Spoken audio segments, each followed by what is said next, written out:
Buenas a todos, chicos, ¿qué tal estáis? Hoy os traigo un podcast súper especial en Martín Nutrición, un podcast brutal, el tema de oxidación de los carbohidratos, cómo tolerar más cantidad, evitar los problemas gastrointestinales, cómo se hace, qué evidencia hay detrás de esto. La verdad que interesa tanto a nutricionistas como a deportistas, como a gente que le encanta la nutrición y que quiere aprender un poquito más y dar un paso más allá en la nutrición deportiva. Pues hoy os traigo un episodio de cómo generar esas adaptaciones en el cuerpo humano a diferentes sustratos energéticos con la ayuda de una dieta general, la nutrición cómo modula nuestra eficacia, el entrenamiento del estómago y el habitual como el llamado training de gut, cosas que estamos haciendo mal muchos de nosotros los nutricionistas, cosas que todavía falta evidencia por estudiar y por avanzar en el tema de la nutrición deportiva en training de gut. Y bueno, en general un contenido bastante denso y lo que he querido es dividir este contenido en dos partes. La parte 1 y la parte 2, ¿vale?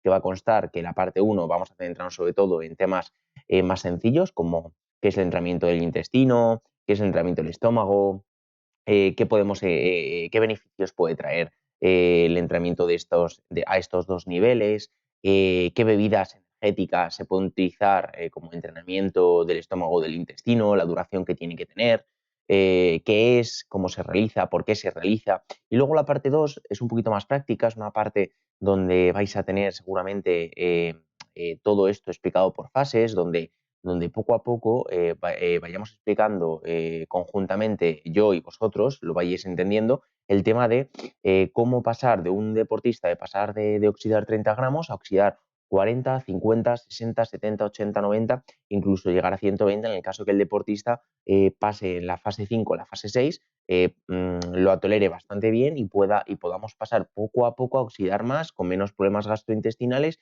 y hacer que el deportista sea más flexible metabólicamente para que el cuerpo humano, cuando estemos en carrera en un ambiente un poco más inhóspito, ¿no? Es decir, un ambiente donde el cuerpo humano está con más estrés, a nivel fisiológico no es tan ágil, que digamos, como puede ser un entrenamiento de intensidad, donde el cuerpo humano sabe realmente que no está en competición, entonces no hay un nivel de exigencia tan grande, no entra en juego el estrés, entonces en estos ambientes siempre surgen problemas gastrointestinales y este entrenamiento, que se hace muy progresivamente, puede conseguir minimizar estos problemas gastrointestinales, minimizar, por ejemplo, los calambres, porque llevamos una buena gestión de la hidratación.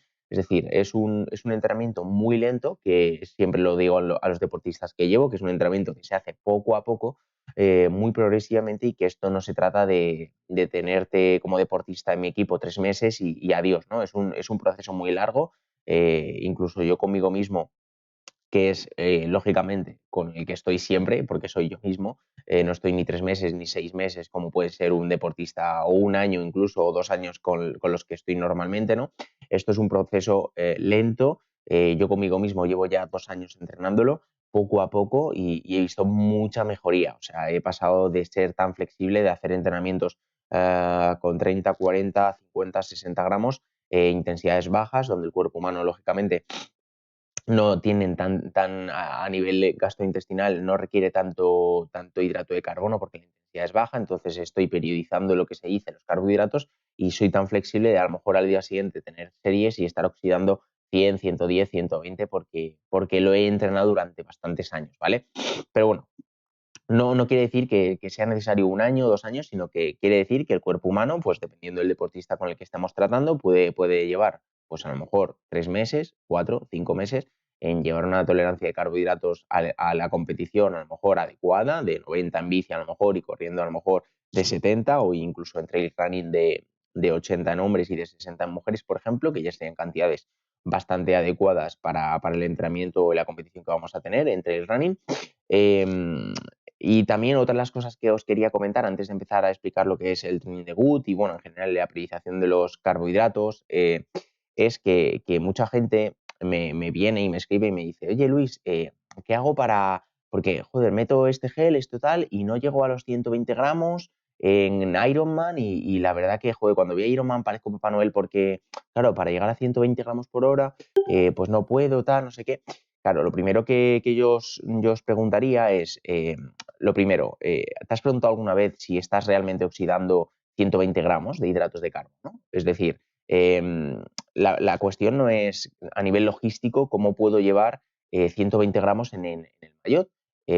Es cuestión de realmente estoy oxidando esos hidratos de carbono o realmente es un consumo alto de hidratos de carbono. Porque, claro, el deportista siempre se le ha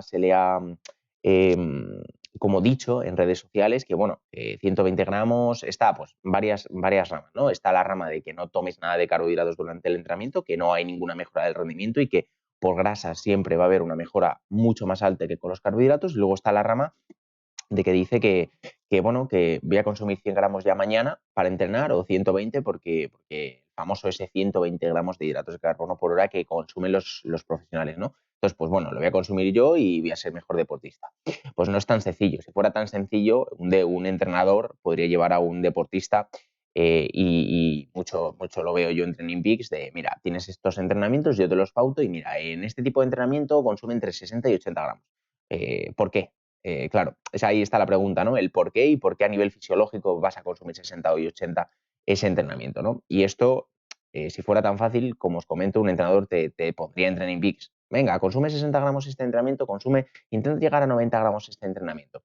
Eh, claro, si fuera tan sencillo, te lo podría pautar tu prima, la del pueblo, el entrenador de pacotilla que lleva un año en este mundo, ¿no? Y eso pues sería tan sencillo como eso, ¿no? Y no es tan sencillo. Es un protocolo muy difícil y muy meticuloso de entrenar. Tienes que ir muy poco a poco con los gramos. Yo, por ejemplo, con mis deportistas, hay veces que me dicen, oye Luis, llevamos ya 3 semanas que no hemos cambiado las concentraciones de los bidones, no hemos aumentado los carbohidratos, la pauta es igual, el entrenamiento es igual. ¿Por qué? Y claro, a lo mejor es que no se han dado cuenta que a lo mejor en 3 semanas hemos aumentado únicamente 10 gramos en únicamente 2 entrenamientos, porque esos entrenamientos a lo mejor por intensidades me cuadraban más aumentarlos. Y es decir, llevamos 3 semanas, a lo mejor la pauta de interentrenamiento por entrenamiento solo ha cambiado pues la ingesta, los tiempos, porque las series a lo mejor han cambiado, pero a lo mejor la cantidad de gramos por hora se mantiene casi prácticamente igual, a lo mejor 5, 7, 10 gramos. Por eso es lo que digo, que se me ha cortado aquí el OBS, el programa que grabo, es un entrenamiento que requiere mucho tiempo, que requiere ser muy meticuloso, ir gramo a gramo, por lo que un nutricionista que te paute, por ejemplo, 70 gramos, a la semana 80, a la semana 90 y ya en un mes te ha llevado a competir al Ironman de Luxemburgo, imaginaros, con 100 gramos, ¿no? Y claro, tú como deportista dices, joder, qué guay, ya consumo 100 gramos. Pues no, a lo mejor realmente oxidas 60 y a lo mejor si te diéramos 60 estarías con un rendimiento igual, incluso mejor, y sin molestias gastrointestinales. A lo mejor en esa competición, por lo que sea, no has tenido problemas, pero si esto es probabilidad, si vuelves otra vez a competir con 100, claro, si tu cuerpo sigue oxidando 60 porque no has entrenado nada, llegará un momento en el que por probabilidad estadística vayas a tener algún problema estomacal. Entonces, hay que ir entrenándolo poco a poco y en este podcast, que ya me enrollo mucho, vamos a explicar qué es realmente el training de gut, por qué se utiliza, qué evidencia hay detrás de ello. Así que nada, paso intro y comenzamos.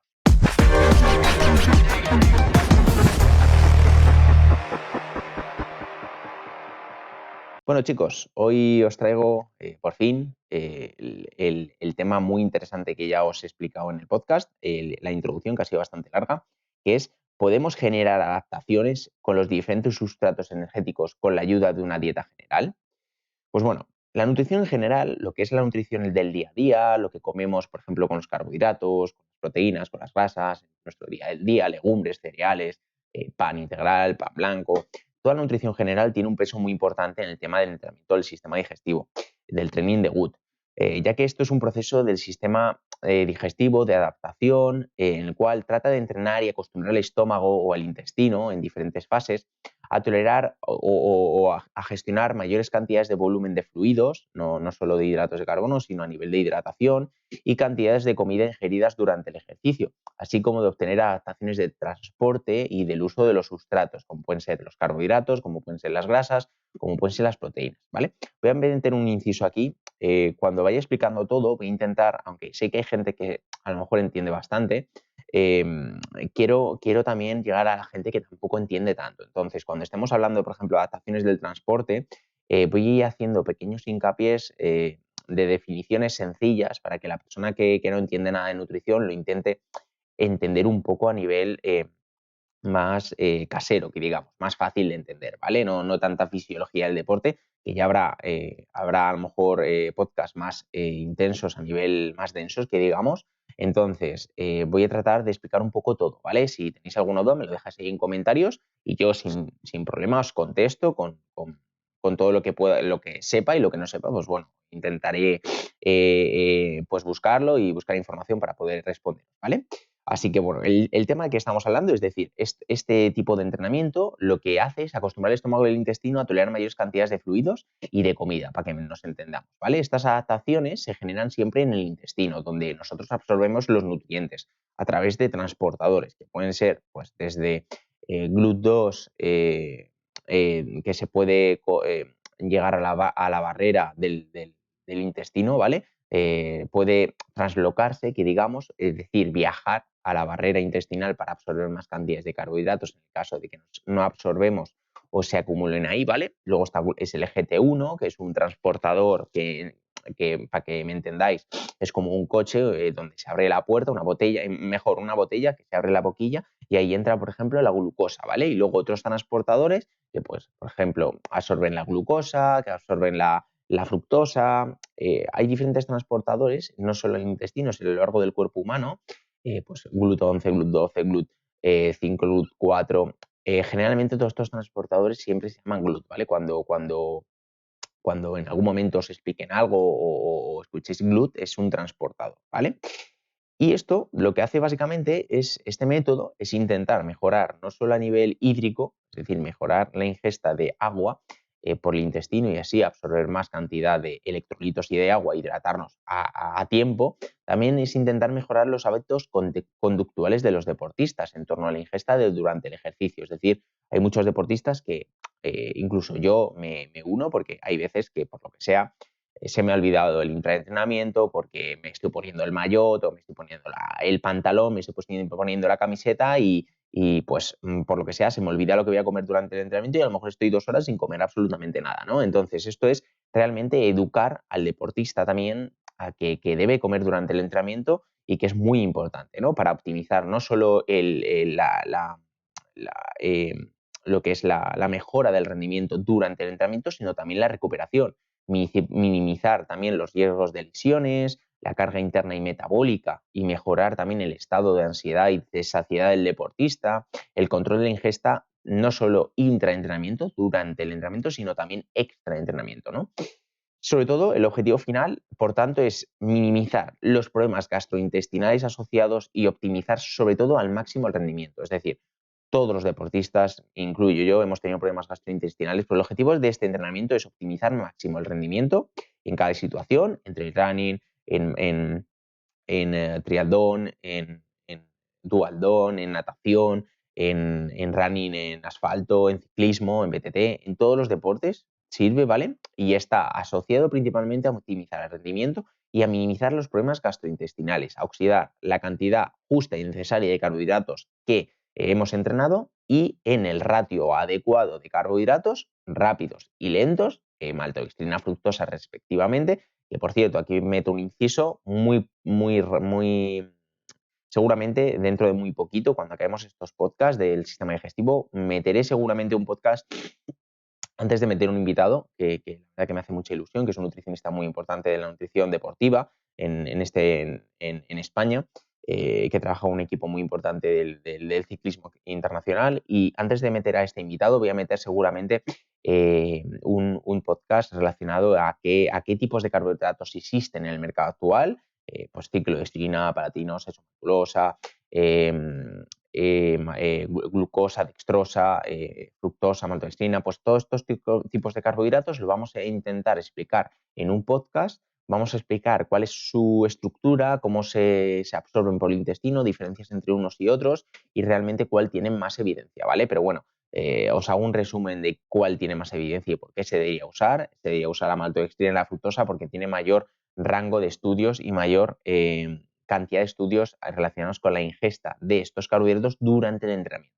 El resto de carbohidratos realmente no se han estudiado cómo se oxidan, cómo a nivel de rendimiento, cómo son deficientes, entonces realmente es puro marketing. Realmente los carbohidratos que más se han estudiado son la maltodextrina y la fructosa, ¿vale? Pero bueno, dejando de lado esto, vamos a tener un podcast con maltodextrina, fructosa y todo tipos de carbohidratos y realmente va a ser muy interesante, ¿vale? Así que suscribiros ahí al podcast, no solo a YouTube, sino a iVoox, a toda la gente que nos esté escuchando por las plataformas de audio, pues ahí suscribiros, darme apoyo y seguro que tendréis este podcast, ¿no? Y luego, realmente, para finalizar, el objetivo final, por tanto, es minimizar estos problemas gastrointestinales y así mejorar el rendimiento y el uso de estos carbohidratos, ¿no? Entonces, ¿por qué realizar este entrenamiento del estómago, este entrenamiento del intestino?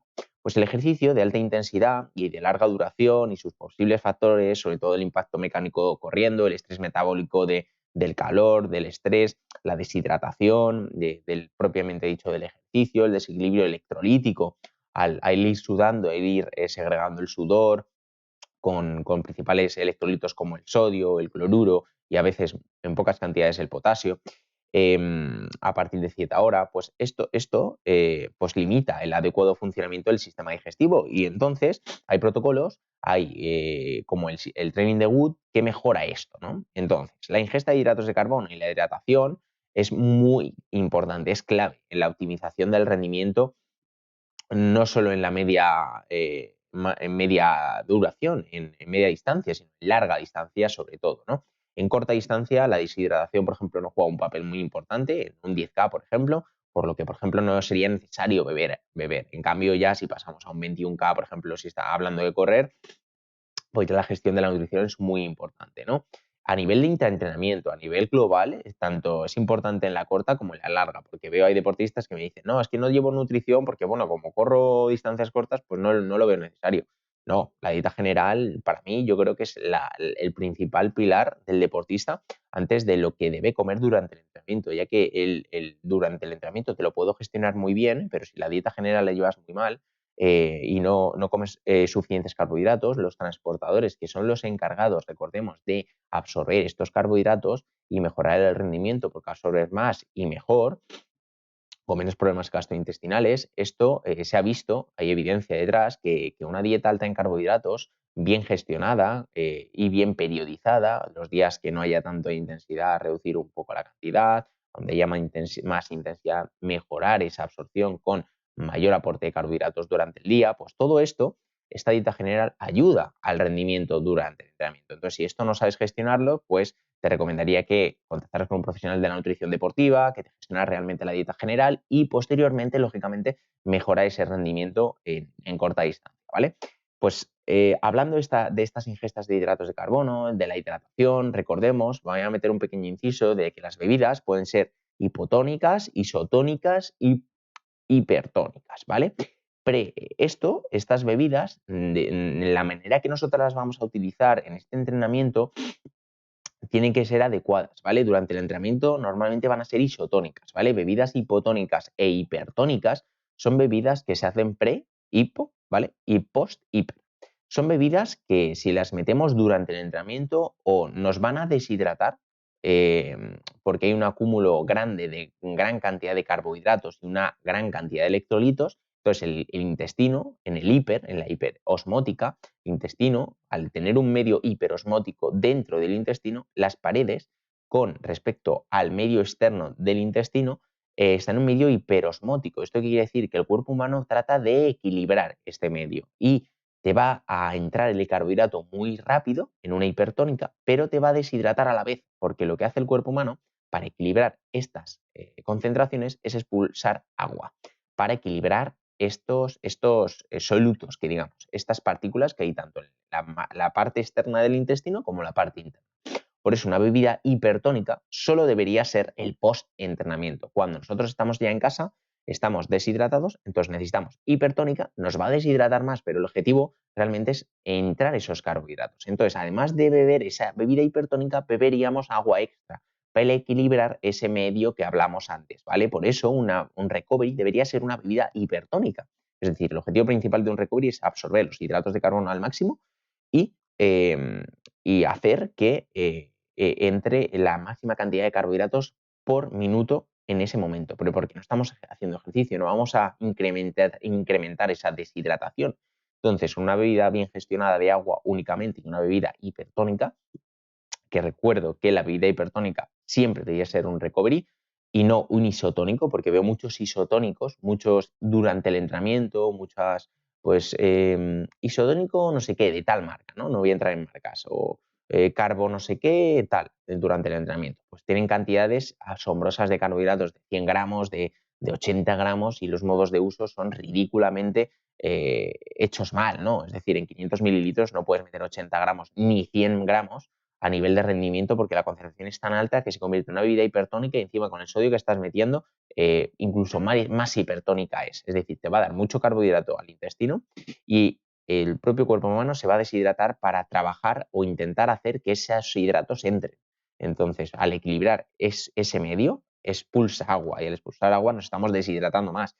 Seguramente tendréis alguna sensación alguna vez de como ese clic de que ya no tengo energía, aunque esté metiendo hidratos. Pues esto es que el cuerpo ya se ha saturado, no consume más hidratos, porque uno, o el ratio lo has consumido mal, solo has metido glucosa durante el entrenamiento, o maltodextrina, o carbohidrato rápido, entonces has saturado el intestino, o que no te has hidratado absolutamente bien, o has metido una bebida hipertónica, has metido una bebida muy concentrada donde realmente el cuerpo humano ha tratado de equilibrar el medio y ha hecho que se colapse, digamos, y no te esté dando energía aunque estés comiendo. Pues estos serían hipertónicas. Es decir, un buen recovery debería ser hipertónico. Que meto ahí un inciso, nuestro recovery en Fanté, muy próximamente lo tendréis en redes sociales, va a ser un recovery que nunca existe, vamos, no hay existencia de este recovery en el mercado actual, porque realmente no sé si hay nutricionistas en los equipos de las marcas, o dos, no se han querido arriesgar.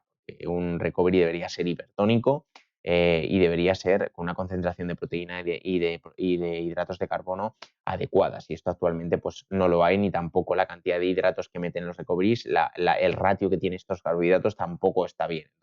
Entonces os lo digo. En cuestión de semanas, no sé si nos estéis escuchando por marzo, ya estaré a la venta, pero si ya nos estáis escuchando entre el 22 y el 30 y el 28 de febrero, pues lo tendréis seguramente ya anunciado en Instagram, ¿vale?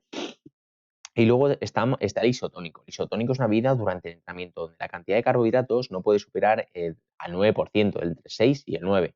Hay muchos deportistas que me saltarán aquí, pero yo me meto 14% en el bidón. Sí, tú, pero la evidencia dice una cosa y tú haces otra. Entonces, esto es como todo. Mi primo me dice que si hago 10 saltos cada día, voy a ser Usain Bolt porque voy a tener una potencia brutal.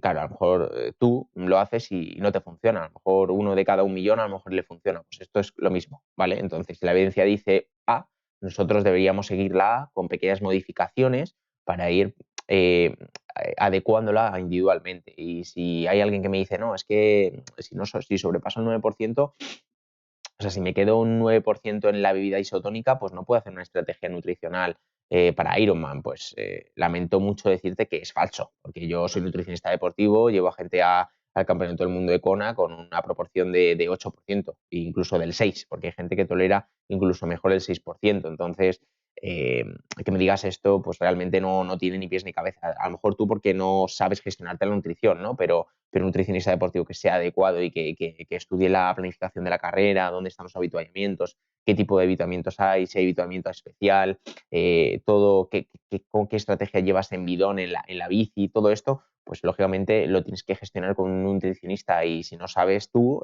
contrata a un nutricionista o intenta averiguar o llegar a una estrategia adecuada para poder llegar a esa concentración, para, solo deciros, para mantener el rendimiento y que no se os pase pues lo que digo, ¿no? El clic de pues ya no tengo energía, pero estoy siguiendo comiendo hidratos de carbono. ¿Por qué? Si sigo comiendo, pues es esto, ¿no? Una de las causas principales.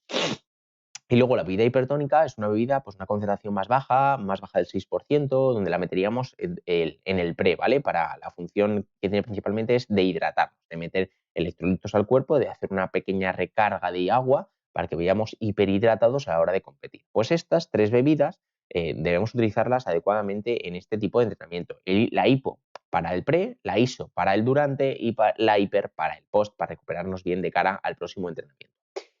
Y luego también este entrenamiento hay una adecuada pauta y un hábito de la ingesta durante el entrenamiento. Mejora el rendimiento al deportista, ya que estamos educándole a comer durante el entrenamiento, cómo debería comer, la recuperación del deportista y sobre todo la salud de los deportistas a largo plazo, evitando lesiones, ¿vale? Porque están comiendo lo que es necesario. Luego también minimizar las limitaciones del ejercicio y optimizar las posibilidades de ingerir más comida, más bebida, siempre en función de las demandas concretas del deportista. Es parte fundamental del éxito deportivo. No me sirve de nada dar 90 gramos al deportista en un entrenamiento de, imaginaros, zona 2, porque estamos limitando al deportista a que sea eficiente. Pero tampoco debemos pasarnos y darle 0 gramos. ¿Por qué? Porque en la ciencia demuestra que para que haya adaptaciones no es necesario que hayan extremismos, que no haya dietas cetogénicas, que no hayan protocolos de ayuno muy largos para enfatizar las grasas. No es necesario. Las adaptaciones vienen únicamente con la modulación de los hidratos de carbono. Eso hay que tenerlo en cuenta, ¿vale? La modulación, lo que es dar la energía requerida para el entrenamiento requerido, ¿vale? Darte los hidratos de carbono necesarios para la intensidad que estamos ejerciendo, ¿vale? Es decir, en entrenamientos bajos, intensidades bajas, si sobrepasan la hora, sí que vamos a dar hidratos de carbono. A lo mejor 90 no, pero damos 30, 40, 50, 60, una proporción baja en la tasa de oxidación del deportista.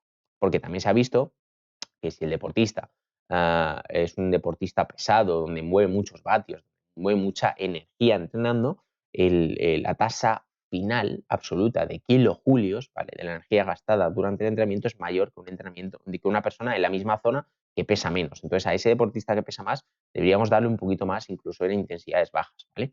Pero esto es básicamente, el objetivo que tiene es minimizar las limitaciones del ejercicio, del estrés, del calor, de la intensidad y optimizar las posibilidades de comer más y rendir más, ¿vale?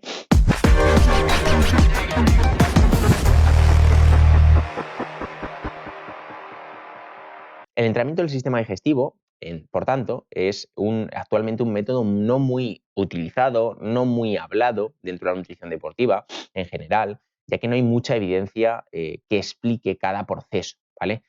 Sí que hay evidencia que sí que se ha demostrado que si hay un efecto positivo en el rendimiento, pero no hay evidencia que explique realmente cómo funciona, ¿vale? Hay, pero muy poquito, ¿vale? Sin embargo, desde que a mitad de la primera década de los 2000, más o menos, algunos autores demostraron que el entrenamiento de la ingesta durante el ejercicio mejoraba la tolerancia y función digestiva y de rebote en el rendimiento deportivo. El avance del tema no ha sido ni mucho menos lo que debería de corresponder en cuanto a la importancia, ya que es muy importante, pero la evidencia no ha seguido las pautas, ¿no? Pero para avanzar, verdaderamente considero que tenemos que centrarnos de forma más específica en los distintos pasos y niveles concretos en los que podemos mejorar, así como analizar sus peculiaridades fisiológicas a nivel de qué estamos utilizando, a nivel de sustratos, si es grasa, si es hidratos, y todos estos mecanismos que deberíamos tener en cuenta para mejorar ese rendimiento. Esto hay que ir poco a poco y hay que investigarlo poco a poco. Y no se ha no se ha tenido una evidencia tan clara o un proceso de estudio tan grande como puede ser, por ejemplo, un suplemento, y esto es mucho más importante que un suplemento, ¿no? Antes de ponernos a ello, creo interesante recordar qué es exactamente lo que es el entrenamiento del sistema digestivo. El entrenamiento del sistema digestivo, recordamos que el training de Good, que es el entrenamiento del sistema digestivo a dos fases, tanto el estómago, que es la primera fase, como el intestino, pues este es un proceso de la adaptación del propio sistema para tolerar mayores cantidades de comida y fluido durante el ejercicio, minimizando los problemas gastrointestinales y optimizando la absorción y el uso de los distintos nutrientes, ¿vale? Por tanto, atendiendo a la definición como tal del entrenamiento del sistema digestivo, es evidente que los principales focos de acción son los órganos digestivos, en concreto el primer nivel, que es el estómago, y luego el intestino delgado, donde vamos a absorber los hidratos de carbono, ¿vale? Pero sin embargo, debemos de ser conscientes de que este entrenamiento del sistema digestivo no termina aquí, ya que son múltiples los efectos fisiológicos y beneficios del mismo que se ubiquen al margen de las adaptaciones propias del aparato digestivo, entre ellos la educación conductual del deportista, las posibilidades de adaptaciones metabólicas, además del impacto en el rendimiento y la recuperación. ¿vale? Entonces, por cuestión lógica y atendiendo a la funcionalidad y mecanismos del sistema digestivo, es evidente que el primer paso en la digestión de los nutrientes dependerá siempre del primer nivel, del estómago, ¿vale? Por tanto, esto debe ser el primer nivel del entrenamiento del sistema digestivo, el primero que vamos a entrenar.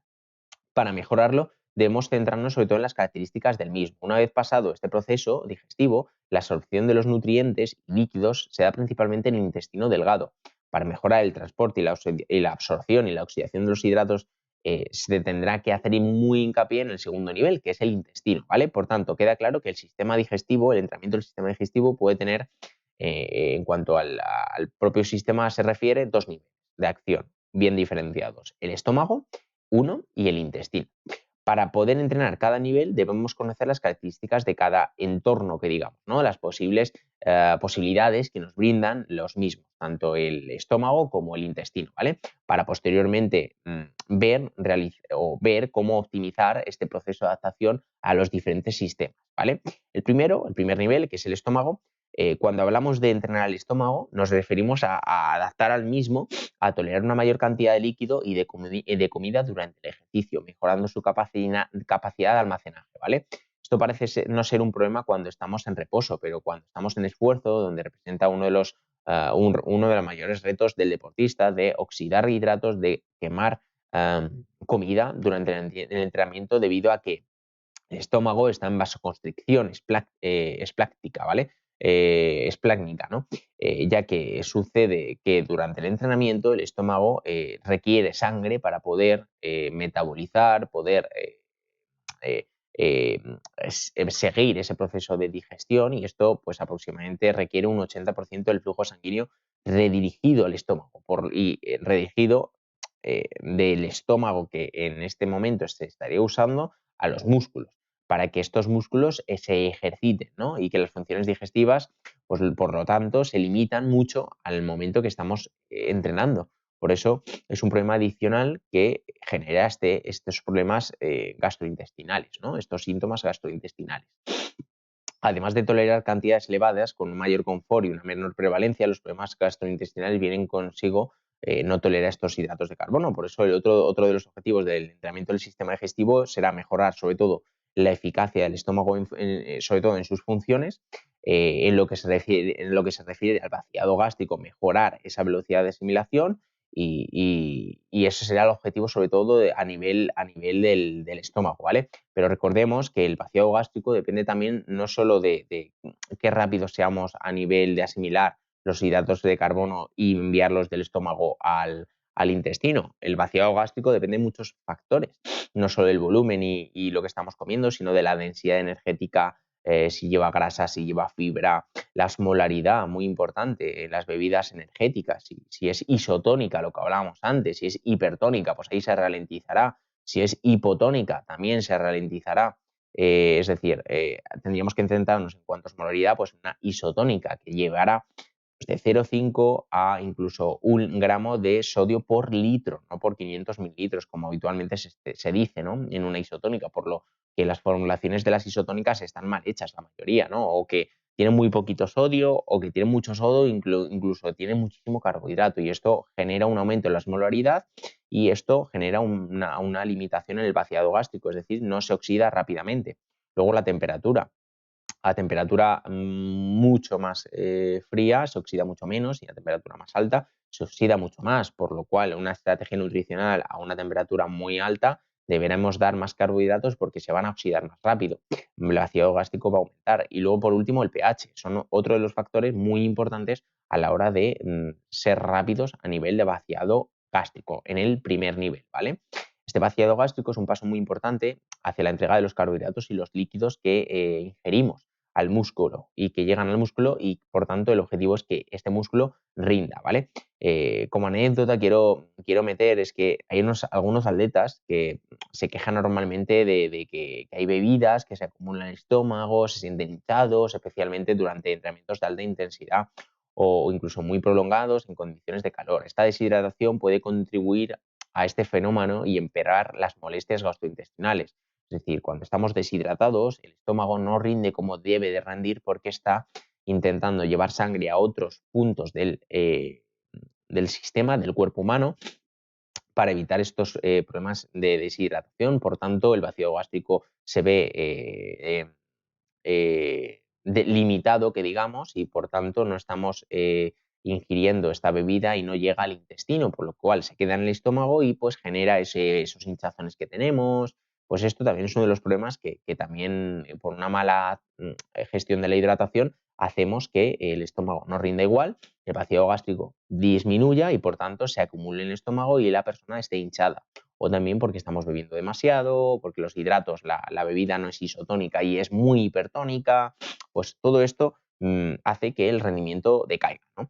Y la evidencia principalmente a esto también muestra que el estómago puede adaptarse para ingerir grandes volúmenes de líquidos sólidos o combinaciones de ellos. Por ejemplo, se sabe que los concursantes de competencias de comida y que entrenan pues, su estómago para contener mayores volúmenes de alimentos con menos molestias a través de un entrenamiento muy regular donde pueden comer grandes volúmenes de alimento en un periodo de tiempo pequeño y son que estas cantidades, por ejemplo, para nosotros, los humanos de a pie, son impensables, son cantidades muy, muy elevadas donde vamos a tener problemas gastrointestinales, pues estas personas que son capaces de entrenar, por ejemplo, hace poco hubo un récord actual que se comieron, no sé si 80 perritos calientes en apenas 5 o 10 minutos, una barbaridad. Y para lograr esto, pues lógicamente estos comedores competitivos de comida entrenan su estómago durante periodos largos de tiempo, que tratan de estirar el estómago bebiendo grandes cantidades de agua, comiendo grandes volúmenes de comida, bajos en grasas y bajos en grasas y fibra para mejorar esa digestión, pero ese volumen que se mantenga con vegetales. Pues estos volúmenes aumentan progresivamente lo que es las paredes del estómago y esto lleva muchas semanas a alcanzar un nivel en el que estos comederos puedan ser competitivos y esto demuestra que el estómago se adapta, pero esto lleva un tiempo, ¿vale?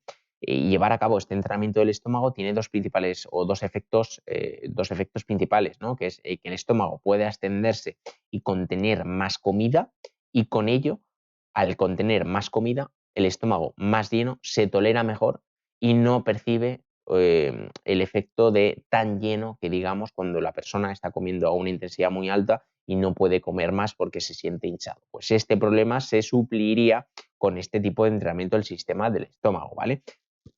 Más tarde hablaremos de cómo se entrena, ¿vale? Pero esto es una pequeña definición de este entrenamiento del estómago, ¿vale? Durante el ejercicio en intensidad moderada alta, cuando estamos por encima del 70, del 80, del V2+, hay una manera considerable que limita al cuerpo humano de tolerar estos hidratos de carbono. Los mecanismos por lo que sucede esta limitación parecen ser sobre todo la activación simpática propia del esfuerzo, es decir, cómo se activa nuestro sistema nervioso propiamente dicho del esfuerzo que estamos realizando, la correspondiente inhibición de los reflejos vasovagales, ¿vale? Así como una menor secreción de varias hormonas relacionadas con la digestión y con el estómago, por lo que hay estudios que también han demostrado que el vaciado gástrico de los carbohidratos puede acelerarse aumentando la ingesta dietética de estos carbohidratos, lo que comentaba yo antes. Cunningham y colegas demostraban que el vaciado gástrico fue significativamente más mayor y más rápido después de que la dieta estándar, la dieta general del deportista, fuera más alta en glucosa, es decir, en carbohidratos rápidos, en comparación de una dieta estándar. Estos autores concluyeron que la adaptación rápida y específica de los mecanismos reguladores que sostienen el intestino delgado para mejorar el vaciado gástrico mejoraron con un aumento en la dieta, en la carga dietética de hidratos de carbono. Por lo que, como comentaba antes, la dieta general es muy importante a la hora de entrenar el estómago y el intestino y al oxidar más. Por ello, si estamos entrenando el estómago y estamos entrenando el intestino para oxidar más, deberemos tener una dieta alta en carbohidratos. Por lo que siempre un mesociclo de este tipo, un mesociclo objetivo de oxidar más carbohidratos, siempre se hará en mesociclos intensos, en mesociclos donde tengamos una carga de trabajo de volumen y de intensidad mayor de la que estamos acostumbrados a ir durante el año, donde estemos entrenando volúmenes altos de entrenamiento, intensidades por encima del umbral, donde ahí podamos entrenar este estómago y este intestino, ¿vale?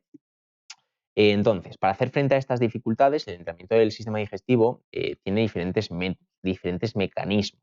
El principal de ellos es la distensión de las paredes del estómago para tolerar un mayor volumen y hay muchos estudios interesantes donde han analizado ya estos efectos de la tolerancia estomacal, y el principal de ellos es que es el aumento del vaciado gástrico en cantidad y velocidad, atendiendo a los distintos factores que limitan este vaciado gástrico, como es el volumen, la inhibición de los reflejos, en general, ¿vale? Estudios realizados en humanos ya han demostrado cómo el vaciado gástrico puede aumentar tras un entrenamiento previo a un tipo de dieta, como por ejemplo la dieta elevada en fructosa o distintas combinaciones de hidratos de carbono.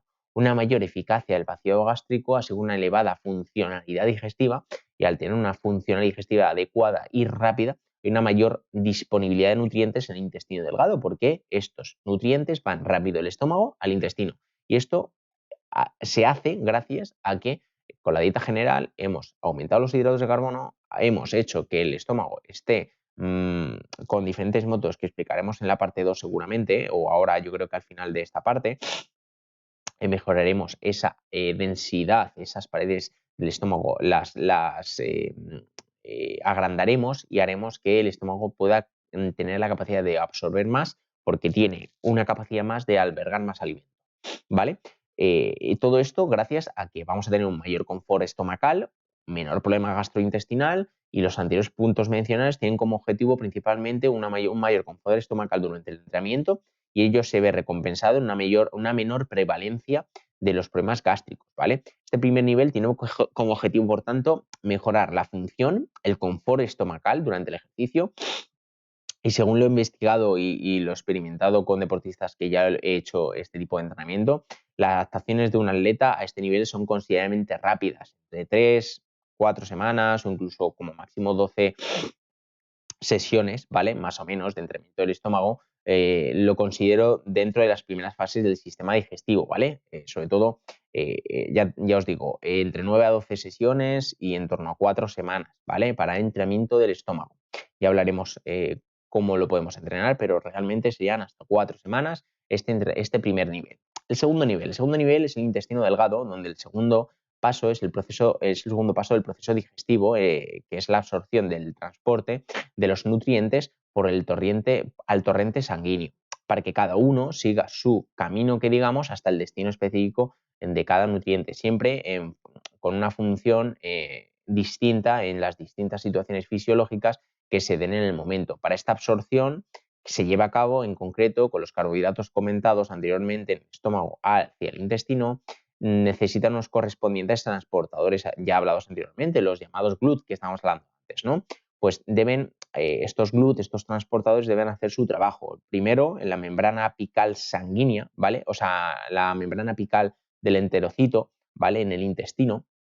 Y luego el segundo es la membrana vasolateral del mismo, por la parte de fuera, ¿vale? Para acceder al flujo sanguíneo, y por tanto este punto es crítico a la hora de oxidar bien los hidratos de carbono. Este punto, cualquier hidrato habrá sido ingerido, tanto glucosa o fructosa, galactosa, siempre van a tener un transportador. Y es bien conocido que para cada monosacárido, para cada carbohidrato, existen diferentes transportadores que son además específicos de cada región del enterocito. Los voy a resumir brevemente ahora, ¿vale? La glucosa es absorbida por la membrana, en la membrana del intestino, la membrana apical, ¿vale? La membrana interna del intestino, lo que recubre donde va el alimento, pues mediante el transportador dependiente del sodio, que es el SGLT1, ¿vale? Este es el que absorbe glucosa. Esta glucosa, el SGLT1, se satura por encima de 1 a 1,2 gramos por minuto, es decir, de 60 gramos, ¿vale? Aquí se satura, por lo tanto, tendría que entrar en juego el transportador GLUT5, ¿vale? Que es otro transportador que absorbe la fructosa. También debería introducirse la formulación de cualquier intraentrenamiento para que el deportista minimizara los problemas gastrointestinales, la probabilidad de efectos del sistema digestivo, y por tanto mejorar la oxidación. Por lo tanto, el dependiente del sodio, SGLT1, que es la de la glucosa, y el de la fructosa, que es el GLUT5, son ambos azúcares muy importantes durante el entrenamiento, ¿vale? Pero ambos azúcares que son posteriormente transportados al torrente sanguíneo mediante ambos, ¿vale? Por GLUT2 en la membrana vasolateral, que está por dentro, que digamos por fuera del intestino. Este GLUT2 se ha visto, por tanto, que a altas cantidades de carbohidratos ingeridas, este gluten se puede, para que me entendáis, ir desde la parte interior a la parte exterior, ¿vale? Es decir, de la parte vasolateral que está, se transloca, ¿vale? Se va de ese lado al intestino para absorber más carbohidratos y hacer que el intestino no tenga saturado los transportadores, ¿vale? Esto todavía hay una línea de evidencia que todavía no se ha demostrado todo, pero se está investigando que a unas altas tasas de ingestas de carbohidratos, el glutós podría translocarse del interior al exterior y trabajar junto al SLGT1 y el GLUT5 para absorber más carbohidratos y mejorar así, el transporte, ¿vale? Y luego, no obstante, también debemos de ser conscientes de que el transporte de líquido y de azúcares sucede, aunque en menor medida, de forma previa mediante la llamada absorción paracelular. Esta absorción no necesita energía, no requiere energía de nuestro cuerpo humano, ¿vale? Es una absorción pasiva donde únicamente por haber ahí carbohidratos y agua, de una manera sin requerir energía, se introduce al intestino, ¿vale? Una pequeña cantidad. Este transporte también depende de distintos factores, entre ellos el más importante es la disponibilidad de monosacáridos y de otros solutos como el sodio en el lumen intestinal. Por lo tanto, no solo es importante el consumo de carbohidratos, es el consumo también del sodio. Asimismo, la absorción depende sobre todo del ratio del vaciado gástrico por parte del estómago. La osmolaridad que hablábamos antes de que debería ser una isotónica, no sobrepasar de 9 y entre el 6 al 9, la temperatura de la bebida, que también debería no ser ni muy fría ni muy caliente, al igual que en los geles, por ejemplo, el pH, entre otros. En este sentido, se ha documentado un menor efecto del ejercicio de morada elevada intensidad si estás cumpliendo la osmolaridad, entre el 6 al 9% de concentración por el bidón. Estamos intentando tener un pH adecuado, la temperatura de la bebida es adecuada, ni muy fría ni muy caliente, los carbohidratos ingeridos tienen un ratio adecuado de maltodextrina y de fructosa en un ratio 1,08. Es decir, estamos controlando muy bien lo que estamos comiendo y con ello ayudando con la dieta general, mejorando esas posibilidades de mejora en el rendimiento y la oxidación de estos, ¿vale? Luego, las posibilidades que nos da el intestino delgado a la hora de entrenar el mismo es mejorar la eficacia en la absorción de los nutrientes, ¿vale? Por tanto, el entrenamiento del sistema digestivo debe enfocarse y abordarse de diferentes maneras y de tratar de optimizarlas al máximo, tanto el estómago como el intestino, ¿vale? A una mayor tolerancia a altas concentraciones se refiere a una mejor tolerancia a una elevada osmolaridad que permite mejorar el transporte de nutrientes y sobre todo evitar problemas gastrointestinales en el intestino relacionados principalmente con una mayor secreción de líquido, ¿vale?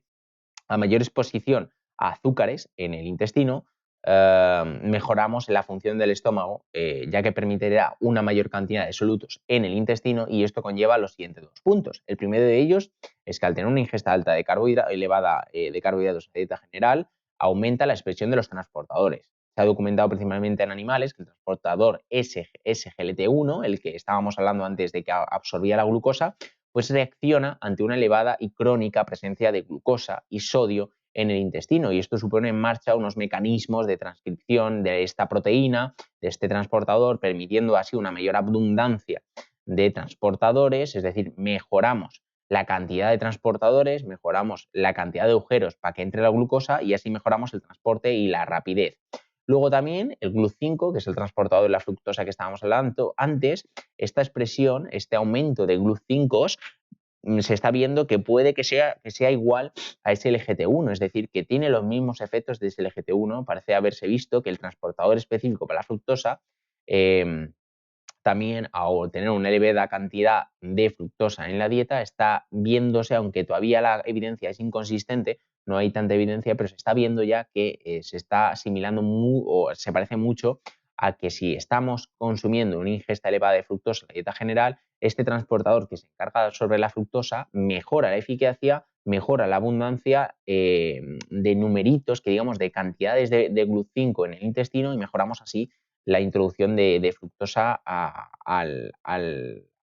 la pared vasolateral externa y por tanto así la introducción de fructosa al torrente sanguíneo, ¿vale? Y luego lo que hablaba yo antes del GLUT2 es un transportador vasolateral que está al intestino por fuera del intestino, es decir, por la parte externa, no contacto con los nutrientes, y se ha visto que parece que salga este GLUT5, este GLUT2, parece que pasa de la membrana externa a la membrana interna del intestino y cuando este SLGT1, el de la glucosa, se satura, la GLUT5, GLUT2 entra en juego para que se transloque, que digamos pasa de exterior al interior y ayuda a que haya una absorción de los hidratos de carbono más rápido y esto lógicamente viene mediado por una dieta crónica en hidratos de carbono, ¿vale?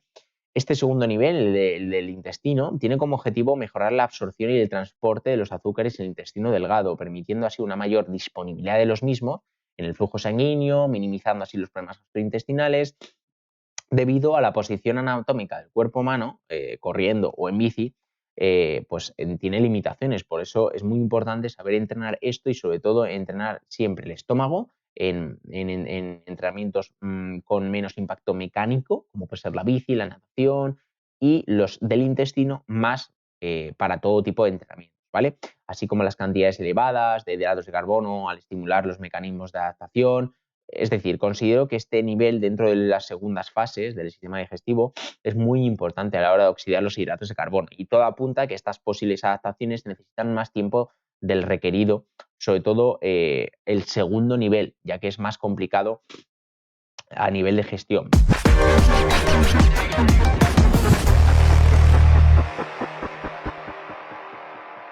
Para concluir, en resumen, dentro del entrenamiento del sistema digestivo y el estómago, dentro de lo que es el estómago y lo que es el intestino delgado, representan dos objetivos determinantes. Primero, considera como principal el primer nivel, se relaciona con una mayor capacidad de tolerancia a mayores volúmenes y mejor vaciado gástrico. Una vez que pasa al intestino, el segundo nivel se centra en la mejora de la absorción de los azúcares mediante las posibles adaptaciones que mejoren dichos mecanismos de absorción de los hidratos de carbono. Y para cada nivel existen unas peculiaridades y unos métodos y una temporalización, es decir, un tiempo necesario para que se genere un beneficio diferente que debemos tener en cuenta a la hora de entrenar el sistema digestivo, ¿vale? De nuestro deportista. Los efectos fisiológicos y beneficios, ¿vale? Para concluir ya el podcast, los efectos fisiológicos de este entrenamiento, principalmente dicho entrenamiento nos permite tolerar mejor los volúmenes de comida y fluido en el estómago durante una práctica deportiva, es decir, mejora nuestra tolerancia y confort estomacal durante el ejercicio, sobre todo a intensidades elevadas. Ten en cuenta que según aumenta la intensidad del ejercicio, los problemas gastrointestinales tienden a aumentar, básicamente por lo que he comentado antes del flujo sanguíneo, ¿vale? Luego, aumenta el vaciado gástrico, aumenta la velocidad y aumenta el volumen, es decir, lo que comemos y bebemos pasa más rápido por el estómago, llega antes a los sitios de absorción y por tanto mejoramos el rendimiento, ¿vale? El tercer punto de efecto fisiológico que produce este entrenamiento del sistema digestivo, es que con el entrenamiento del intestino aumentamos los transportadores de los azúcares del mismo, ¿vale? Y esto se traduce en una mayor capacidad de transporte, una mayor capacidad de oxidación y de estos mejoran así, lógicamente, la absorción de energía por parte del músculo correspondiente de la actividad. Si es correr, pues más la parte inferior y si es nadar, pues la parte superior, ¿no? Pues esto genera una mejor adaptación y un aumento de los transportadores que son los involucrados de obtener la energía, ¿vale? Y luego, por cuarto punto, también mejora la capacidad glucolítica, es decir, la quema de glucosa. A intensidades altas del deportista, hay una mejora de la adaptación, de la adaptación de la absorción de los hidratos de carbono, ya que estamos teniendo, perdón, teniendo una mejora de la capacidad glucolítica, de la capacidad que nosotros tenemos para oxidar estos hidratos de carbono. Esto viene mediado por una alta ingesta de hidratos de carbono en la dieta y una pauta correcta intraentrenamiento y una pauta correcta de entrenar al estómago y al intestino por diferentes niveles. Recordemos que se deben entrenar por diferentes métodos. Estos métodos los vamos a explicar ya en la parte 2, ¿vale? Pero vamos, que se diferencian en dos métodos, ¿vale? Y dentro del intestino habrá fases que vamos a explicar en la parte 2, muy poco a poco, para que lo entendamos todos, ¿vale? Y entonces este sistema de entrenamiento del sistema digestivo mejoraría esta capacidad glucolítica del deportista, ¿vale? ¿Y beneficios? Pues ya lo he comentado antes. Para acabar, los beneficios es que vamos a tener menos problemas gastrointestinales durante el ejercicio, lo que nos asegura un éxito deportivo, ya que minimizamos la limitación importante del deporte que tiene, ¿vale? Entonces, estos problemas gastrointestinales vamos a reducirlos porque estamos entrenando al sistema digestivo, y si además estamos dándole un carbohidrato adecuado con un ratio adecuado de rápido y lento, estamos dando una cantidad de sodio adecuada para el deportista y para su tasa de sudoración y una cantidad de agua requerida, pues lógicamente estos problemas gastrointestinales realmente van a desaparecer. Yo, por ejemplo, llevo sin tener problemas gastrointestinales, podría decir 3 años, para que entendáis que una buena gestión de la nutrición y una gestión durante el entrenamiento realmente es súper importante, ¿vale? Y luego el segundo beneficio que tiene este sistema digestivo, este entrenamiento, es que mejora el rendimiento durante el entrenamiento y durante la competición a alta intensidad, ¿vale? Si conseguimos meter más gasolina, que digamos, más carbohidratos, sin problemas asociados y de manera más eficiente, también rendiremos más a una intensidad superior, donde la demanda es casi exclusiva de carbohidratos. Por lo tanto, para una competición, si hemos entrenado muy bien el sistema digestivo y oxidamos más y comemos más, pues vamos a rendir más, ¿vale? Por eso ese es el objetivo principal de este sistema, este entrenamiento del sistema digestivo. Y por último, el último beneficio, y muy importante, que nunca se hace hincapié, yo creo, es que mejoraremos la recuperación post-entrenamiento, ya que cuando comemos durante el entrenamiento no quiere decir que estemos solo centrados en mejorar el rendimiento durante, sino también vamos a hacer hincapié en que si estamos comiendo bien durante el entrenamiento, vamos a mejorar mucho mejor post-entrenamiento. ¿Por qué? Porque estamos dando o generando una menor fatiga al cuerpo humano, un menor estrés, porque estamos comiendo lo que necesitamos. Y así, al no tener estrés, los músculos no se van a estresar más de lo debido del entrenamiento, y por tanto vamos a tener una muy buena recuperación. Si esto lo sumamos a un post muy bueno, donde estemos dando bien los hidratos de carbono en el post-entrenamiento y de proteína, sobre todo de hidratos de carbono, que hay mucha gente que da mucho hincapié a la proteína, incluso atletas de buen nivel, hay que hacer más hincapié en los hidratos de carbono post-entrenamiento, porque realmente son los que te van a dar esa energía al día siguiente, ¿vale? La proteína va a regenerar bien los tejidos, pero el que realmente te va a dar una sensación de recuperación son los hidratos. Por lo tanto, un recovery, recordemos, vamos a tener que tener una proporción entre 1 gramo por kilo de peso a 1,2, y una proteína de un 0,3 a un 0,4 como mucho gramo por kilo de peso. Y luego ya, pues, los electrolitos necesarios post-entrenamiento, con cantidades adecuadas, con la hidratación adecuada, según tu tasa de sudoración, y bueno, todo esto que lógicamente podríamos hablar de otro podcast, pero bueno, no vamos a entrar en ello. Así que nada, chicos, si os ha gustado, ya os digo, suscribiros al canal, suscribiros a iVoox, a Spotify, a todas las plataformas en las que nos estéis escuchando. La verdad que ha sido muy entretenido por mi parte. La parte 2 va a ser no tan densa, ¿vale? Porque va a ser más práctica, más por fases. Te voy a explicar qué tipo de alimentos vamos a introducir. Entonces, va a ser más práctica. Si no te la quieres perder, dale like, suscríbete a todas las cuentas, ¿vale? De Instagram, en Martín Nutrición. En Instagram nos podéis encontrar también como Fante Oficial, ¿vale? Todo el equipo de nutricionistas, que poco a poco vamos a subir contenido, no solo yo, sino en la cuenta de YouTube de Fante vamos a tener muchos invitados, mucho contenido, que poco a poco iremos subiendo, sobre todo, pues, por ejemplo, cómo hemos creado la marca, por qué se llama Fante, por qué, por ejemplo, están necesarios los carbohidratos durante el deporte, cómo deberíamos utilizarlos, cómo se sintetiza o cómo se absorbe por el intestino, todo muy bien explicado, fácil de entender para toda la gente, ya que Fante quiere acoger no solo a deportistas amateurs, sino a deportistas profesionales, quiere acoger a una gama, a un espectro de deportistas, ya que lo hemos hecho nosotros nutricionistas y nosotros deportistas, queremos que estemos todos en conjunto, que hagamos una marca todos, con sus pros y sus contras, pero lógicamente siendo el equipo principal los nutricionistas, los deportistas, los que deberíamos realmente ser los dueños de nuestra nutrición, y no un empresario de turno o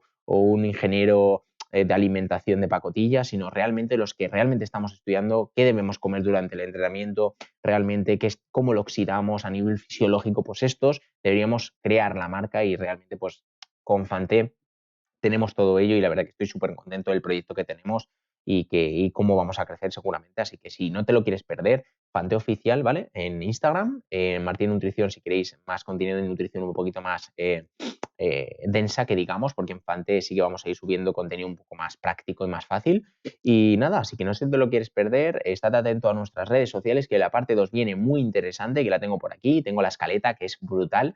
Y así que nada, darle like, muchos ánimos a esta semana de entrenamientos y nada, nos vemos este próximo miércoles, día que te lo digo ahora, que no me lo sé, no vivo en Marte porque todos mis días son iguales, trabajar, trabajar, trabajar.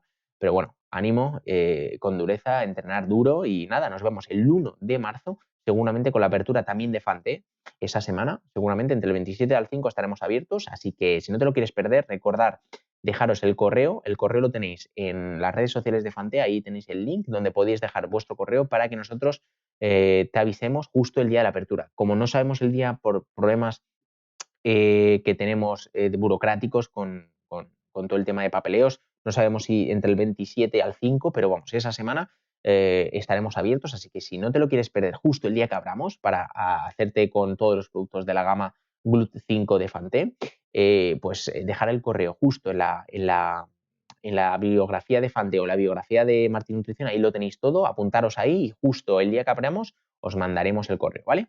Así que nada, chicos, un abrazo a todos, fuerza esta semana y nos vemos en la parte 2. Chao.